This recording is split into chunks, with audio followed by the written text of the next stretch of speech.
Hello बच्चों, good morning to all of you. DS special classes में आपका स्वागत है।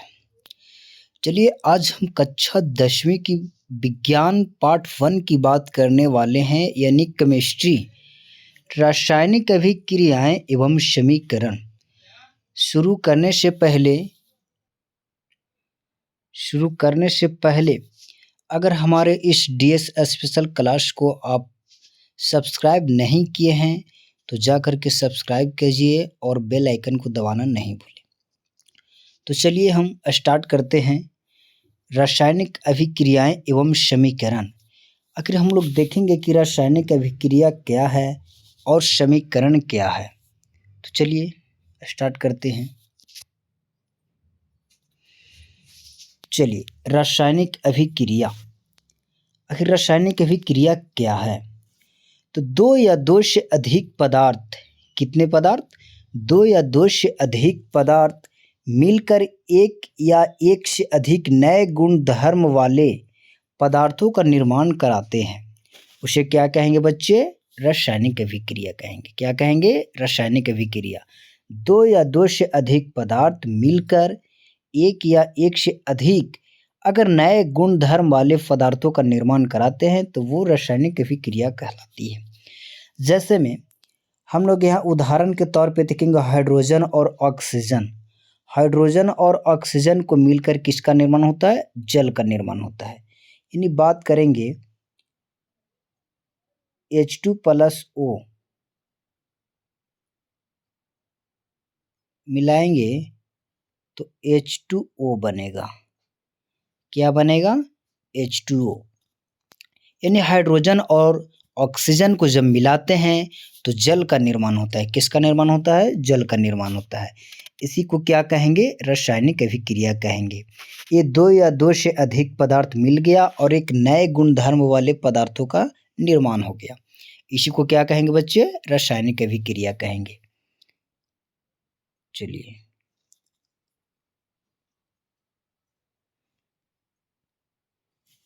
अब हम लोग देखेंगे रासायनिक अभिक्रिया में शामिल आखिर क्या क्या हो सकते हैं हमारे रासायनिक अभिक्रिया में शामिल। तो अवस्था में परिवर्तन क्या हो सकता है? अवस्था में परिवर्तन। सेकेंड है रंग में परिवर्तन। अगर रासायनिक अभिक्रिया होगी तो अवस्था में भी परिवर्तन होगी, रंग में परिवर्तन होगी, और क्या? तापमान में परिवर्तन। किस में होगा? तापमान में परिवर्तन होगा। और क्या होगा? गैस का उत्सर्जन। गैस का उत्सर्जन है किसमें? तो रासायनिक अभिक्रिया में। और क्या हो सकता है? वाष्पीकरण। क्या होगा? वाष्पीकरण। उद्धर्वपातन। क्या होगा? उद्धर्वपातन। अगला है आवासन। क्या होगा? आवासन। और अपकेंद्रीकरण। क्या है? अपकेंद्रीकरण। चलिए ये रासायनिक अभिक्रिया समझ में आया। फिर से दो या दो से अधिक पदार्थ मिलकर एक या एक से अधिक नए गुण धर्म वाले पदार्थों का क्या कराएंगे? निर्माण कराएंगे। उसी को क्या कहेंगे प्यारे बच्चे? रासायनिक अभिक्रिया। चलिए नेक्स्ट देखते हैं। हमारे दैनिक जीवन में होने वाले रासायनिक अभिक्रिया। आखिर जो हमारे दैनिक जीवन में होते हैं रासायनिक अभिक्रिया, उस चीज़ को हम लोग देखेंगे। जैसे है भोजन का पाचना, भोजन का पाचन, या तो भोजन का पचना नहीं, भोजन का पाचन एक कैसी प्रक्रिया है? तो रासायनिक अभिक्रिया। रासायनिक अभिक्रिया कहने का मतलब कि अगर एक बार एक दूसरे अवस्था में बदल दे तो वापस लाना मुश्किल होता है। जैसे भोजन, किसी चीज़ को हम भोजन खा लिए, उसको कहेंगे वापस लाने के लिए, तो क्या आ पाएगा? नहीं आ पाएगा। तो कैसा अभिक्रिया है? तो रासायनिक अभिक्रिया है। और है श्वसन। श्वसन जैसे हम लोग ऑक्सीजन लेते हैं और कार्बन डाइऑक्साइड को छोड़ते हैं, तो ये भी एक श्वसन भी एक क्या है? रासायनिक अभिक्रिया है। अगला लोहे पर जंग लगना। लोहे पर जंग लगना ये भी एक कैसा प्रक्रिया है? तो रासायनिक अभिक्रिया है। अगला है दही का बनना। आखिर हम दूध से दही अगर बना दिए तो फिर वापस लाना, दही से दूध वापस लाना, ये असंभव है। तो ये कैसे अभिक्रिया है? रासायनिक अभिक्रिया है। समझिए ये परमानेंट हो जाती है, वापस नहीं आती है। समझ गए? ये हमारे दैनिक जीवन में अगर बोल दिया जाए कि दैनिक जीवन में होने वाले रासायनिक अभिक्रियाएं को लिखे, तो ये चीज़ याद रखना है कि भोजन का पाचन, श्वसन, लोहे पर जंग लगना, दही का बनना, ये सब कैसा अभिक्रिया है? तो रासायनिक अभिक्रिया। चलिए, समझ में आ रहा होगा। अब देखेंगे कि रासायनिक अभिक्रिया में जो भाग लेते हैं, जो क्या करते हैं, भाग लेते हैं, उसे क्या कहेंगे? अभिकारक कहेंगे। क्या कहेंगे? अभिकारक। एक होता है अभिकारक, एक होता है उत्पाद। उत्पाद को एक और नाम बोलते हैं प्रतिफल। क्या बोलते हैं? प्रतिफल। उत्पाद को ही दूसरा नाम प्रतिफल कहेंगे। अब हम लोग ये देखेंगे कि अभिकारक किसको कहते हैं और प्रतिफल किसको कहते हैं। जैसे H2 प्लस O,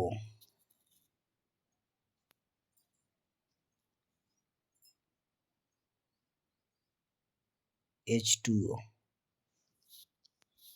एक एग्जाम्पल है। अब ये चीज देखेंगे कि ये रासायनिक अभिक्रिया में किसको अभिकारक बोलते हैं और किसको उत्पाद बोलते हैं। तो ये चीज याद रखना है, ऐसे पदार्थ जो किसी रासायनिक अभिक्रिया में भाग लेते हैं, क्या करते हैं? भाग लेते हैं, उसे क्या कहेंगे? अभिकारक। और अभिकारक को एरो के पीछे रखा जाता है। कहाँ रखा जाता है? पीछे। तो क्या हुआ? अभिकारक हुआ। अभिकारक, अभिकारक। और एरो के बाद वाले को उत्पाद बोलते हैं। क्या बोलते हैं? उत्पाद बोलते हैं। एरो के बाद वाले को क्या बोलते हैं? उत्पाद बोलते हैं। समझ में आ रहा है बच्चे? ये क्या हुआ? एरो के पहले वाले को अभिकारक बोलते हैं और एरो के बाद वाले को क्या बोलते हैं? उत्पाद बोलते हैं। उत्पाद का डिफिनेशन क्या है? ऐसे पदार्थ जिनका निर्माण रासायनिक अभिक्रिया में होता है। जैसे इससे हम निर्माण किए तो कौन बना? ये हमारा नया गुणधर्म बना। ये क्या कहलाएगा? उत्पाद कहलाएगा, प्रोडक्शन कहलाएगा, प्रोडक्ट कहलाएगा। समझ में आया? चलिए फिर से, अभिकारक ऐसे पदार्थ जो किसी रासायनिक अभिक्रिया में क्या लेते हैं? भाग लेते हैं। और उत्पाद को क्या कहेंगे? ऐसे पदार्थ जिनका निर्माण रासायनिक अभिक्रिया में होता है। आया समझ में? चलिए अब हम लोग देखेंगे रासायनिक समीकरण। क्या देखेंगे? रासायनिक समीकरण। रासायनिक अभिक्रिया को रासायनिक समीकरण द्वारा निरूपित किया जाता है। किसके द्वारा निरूपित किया जाता है? तो रासायनिक समीकरण द्वारा। रासायनिक समीकरण के अभिकारकों और उत्पादों में पदार्थ के प्रतीकों यानी सूत्र का इस्तेमाल किया जाता है। प्रतीकों के साथ उनकी भौतिक अवस्था को भी दर्शाया जाता है। इसको क्या कहेंगे? रासायनिक समीकरण कहेंगे। क्या कहेंगे? रासायनिक समीकरण। जिस सूत्र एवं संकेतों के द्वारा निरूपित किया जाता है, सूत्र एवं संकेतों के द्वारा निरूपित किया जाता है, उसे क्यों क्या कहेंगे? रासायनिक समीकरण कहेंगे। चलिए, जैसे मैग्नीशियम रिबन का वायु ऑक्सीजन में दहन कर मैग्नीशियम ऑक्साइड बनाना। क्या बनाना? मैग्नीशियम ऑक्साइड बनाना। इस सिंबल को हम लोग जानेंगे। इसका मतलब क्या हुआ? सॉलिड। सॉलिड मीन्स क्या होता है? ठोस होता है, जिसे एस से डिनोट करेंगे। किससे करेंगे? एस से। लिक्विड को किससे डिनोट करेंगे? एल से डिनोट करेंगे। किससे डिनोट करेंगे? एस, एल से। गैस को जी से। और एक्यूअस को क्या बोलेंगे? जलीय विलयन को एक्यू से करेंगे। किससे करेंगे? एक्यू से करेंगे।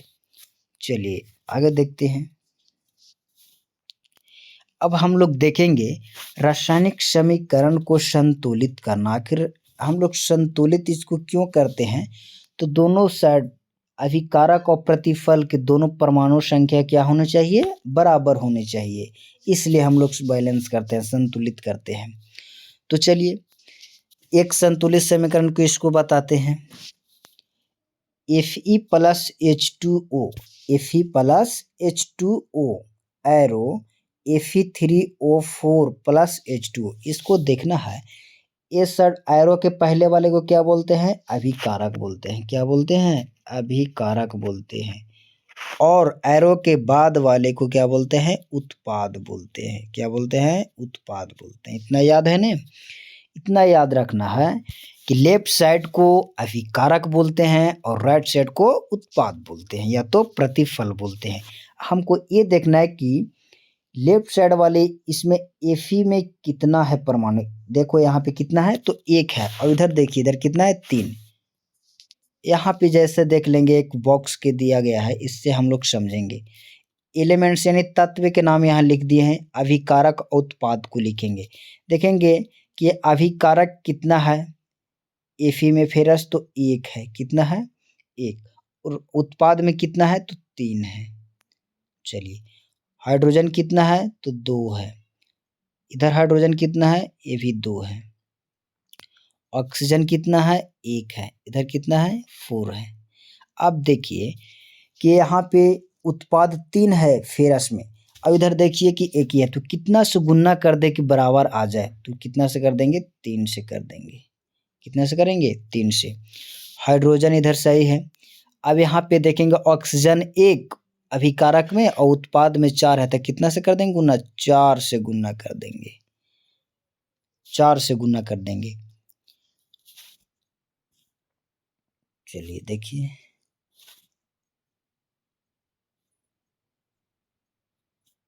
फेरस में कितना से किए? यहाँ पे 3 करेंगे।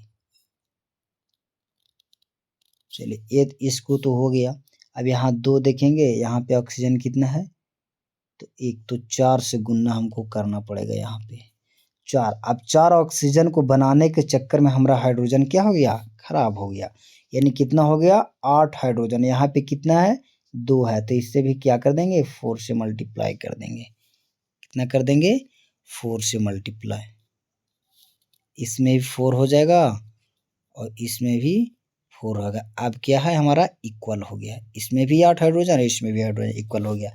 देखिए 3 हो गया Fe, 3 Fe। अब यहाँ पे देखेंगे 4 ऑक्सीजन और 4 ऑक्सीजन, ये दोनों मल्टीप्लाई होगा। अभी 4 हाइड्रोजन पहले से 2 है और 4 ऐड किए तो मल्टीप्लाई हो जाएगा। यहाँ पे ऐड कभी नहीं होता है, हमेशा याद रखिएगा। ये नहीं कि ऐड कर देंगे, एक गलत हो जाएगा। क्या करना है? हमेशा मल्टीप्लाई करना है। क्या हो जाएगा? 8 हो जाएगा। तो ये हो गया हमारा बैलेंस।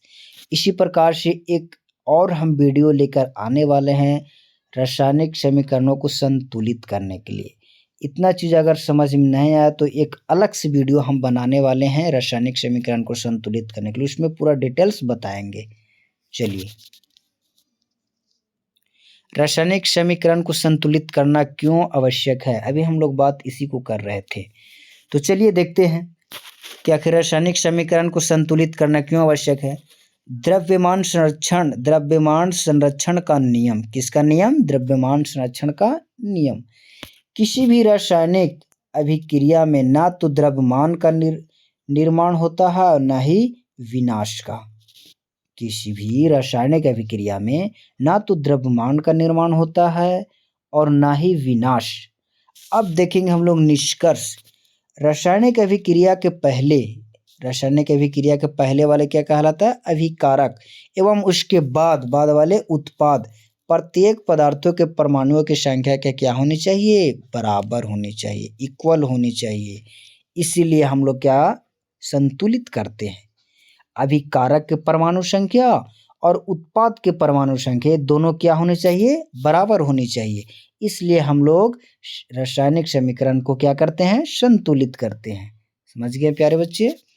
चलिए, कोई भी पूछे रासायनिक समीकरण को संतुलित करना क्यों आवश्यक है तो बताना है कि रासायनिक अभिक्रिया के पहले अभिकारक एवं उसके बाद उत्पाद, प्रत्येक पदार्थों के परमाणुओं की संख्या क्या होनी चाहिए? बराबर होनी चाहिए, तभी वह संतुलित समीकरण कहलाएगी। ओके, चलिए अब हम लोग देखेंगे रासायनिक अभिक्रियाओं के प्रकार। रासायनिक अभिक्रिया के कुछ प्रकार है, उसके बारे में हम लोग देखते हैं।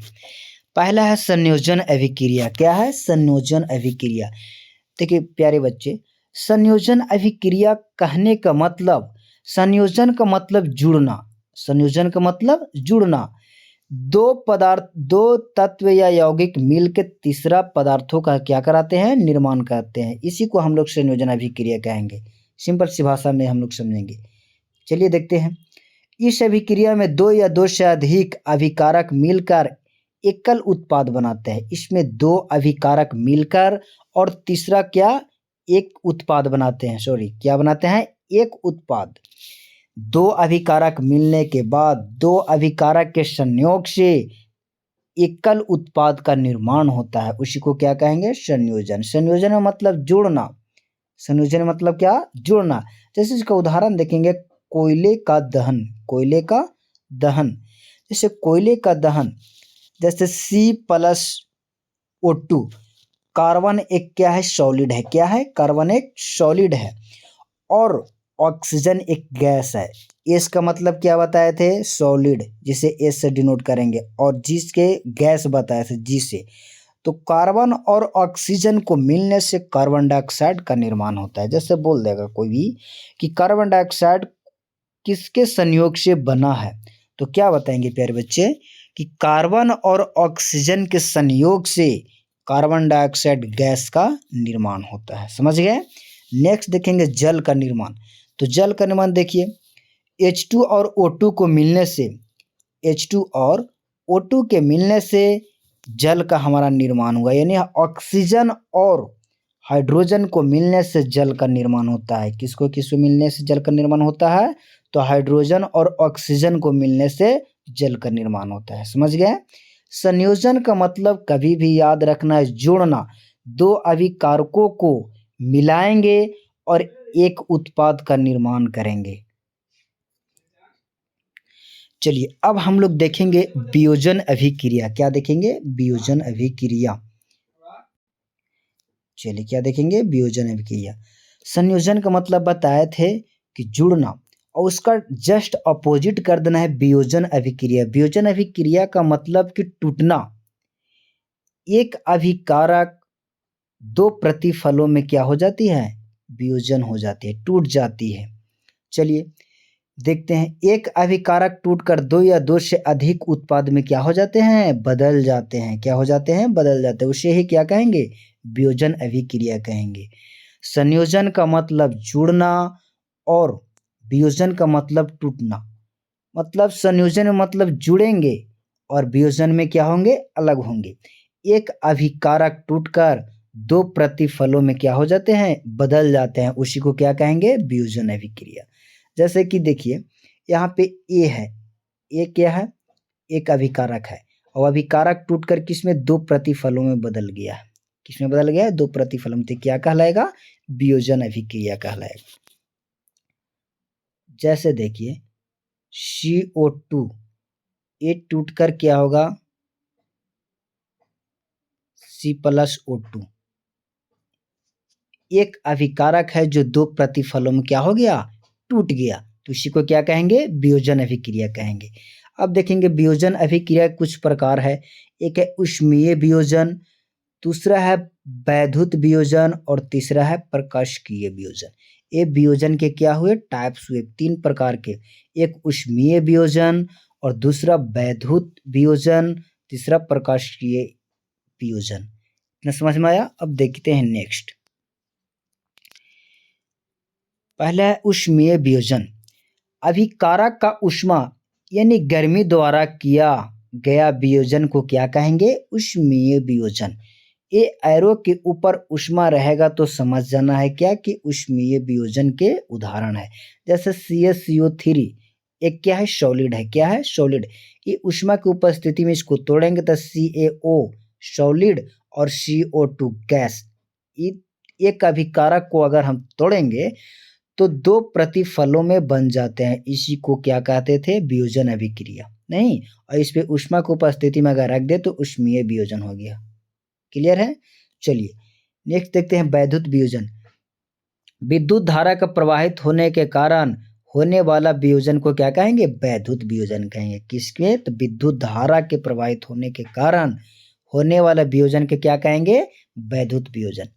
जैसे देखिए एक अभिकारक है, दो प्रतिफलों में टूट गया है, और उसका क्या है, एरो के ऊपर वैद्युत धारा है, विद्युत धारा का प्रवाहित हो रहा है, तो क्या समझेंगे कि वैद्युत वियोजन है। क्लियर है।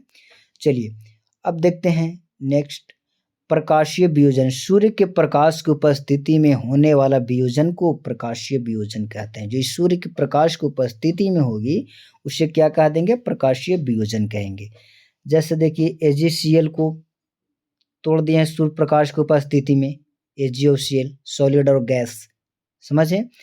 इससे अभिक्रिया का उपयोग श्याम श्वेत फोटोग्राफी में किया जाता है। यानी ब्लैक एंड वाइट फोटोग्राफी में किसका यूज किया जाता है? किस वियोजन को तो क्या बोलेंगे? प्रकाशीय वियोजन। याद रहेगा, ब्लैक एंड वाइट फोटोग्राफी में किसका उपयोग किया जाता है? तो प्रकाशीय वियोजन। याद रहेगा। चलिए नेक्स्ट है विस्थापन अभिक्रिया। क्या है? विस्थापन अभिक्रिया।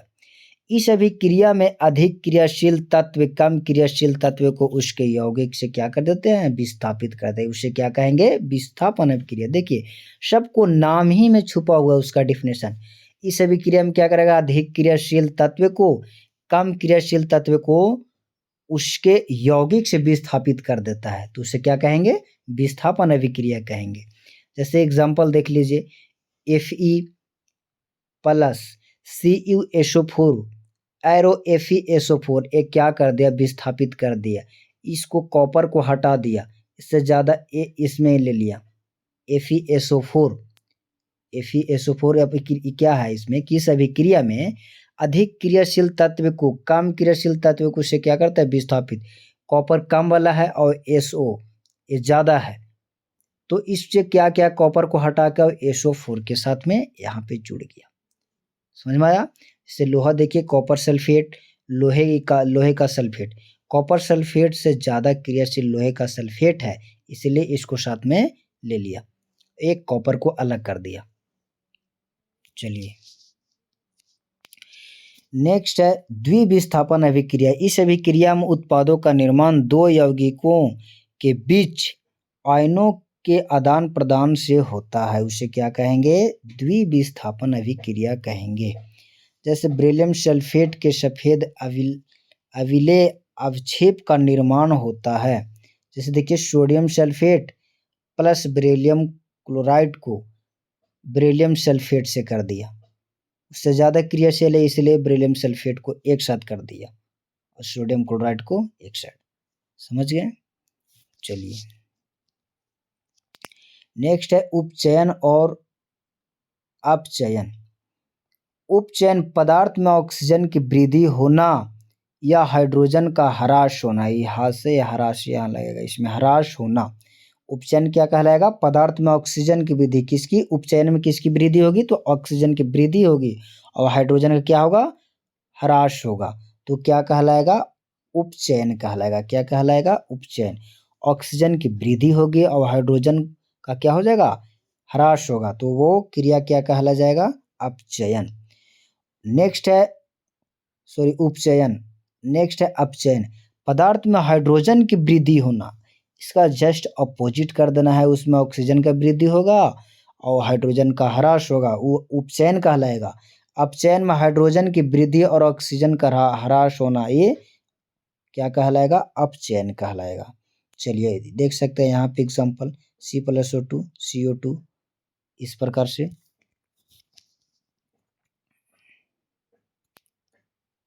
चलिए अब देखते हैं दैनिक जीवन में उपचयन अभिक्रियाओं के प्रभाव। संचारण को देखते हैं। जब कोई धातु आर्द्रता, वायु, पानी, अम्लीय आदि के संपर्क में आता है तब धातु संचारित हो जाता है। क्या हो जाता है? संचारित। जैसे उदाहरण लोहे पर जंग लगना, लोहे पर जंग लगना। चांदी पर काली परत, आखिर चांदी पे काली परत जम जाता है। तांबे पर हरी परत, ये सब क्या है? संचारण है। दैनिक जीवन में उपचयन अभिक्रिया के प्रभाव। अब विक्रिगंधिता को देखेंगे। वसा युक्त और तैलीय खाद्य सामग्री वायु के संपर्क में आने पर उपचयित हो जाती है, जिससे उनके स्वाद और गंध में परिवर्तन हो जाता है। क्या होता है? परिवर्तन हो जाता है। चलिए अब देखते हैं रासायनिक अभिक्रिया के प्रकार। तापमान के आधार पर, किसके आधार पर? तापमान का। ऊष्मक्षेपी अभिक्रिया। क्या? ऊष्मक्षेपी। जिन अभिक्रियाओं में उत्पाद के निर्माण के साथ साथ ऊष्मा का भी उत्सर्जन होता है। प्राकृतिक गैस का दहन, किसका दहन? प्राकृतिक गैस का दहन। चलिए देख सकते हैं। नेक्स्ट है ऊष्मा शोषी अभिक्रिया। जिन अभिक्रियाओं में अभिकारकों को तोड़ने के लिए ऊष्मा, प्रकाश या विद्युत ऊर्जा की आवश्यकता होती है। किसकी? विद्युत ऊर्जा की आवश्यकता होती है, उसे ऊष्मा क्षेपी अभिक्रिया कहते हैं। चलिए, उम्मीद करूंगा कि आपको पाठ की सभी विषय समझ आए होंगे। वीडियो देखने के लिए धन्यवाद। तब तक के लिए मिलते हैं नेक्स्ट वीडियो में। तब तक के लिए बाय। जय हिंद, वंदे मातरम।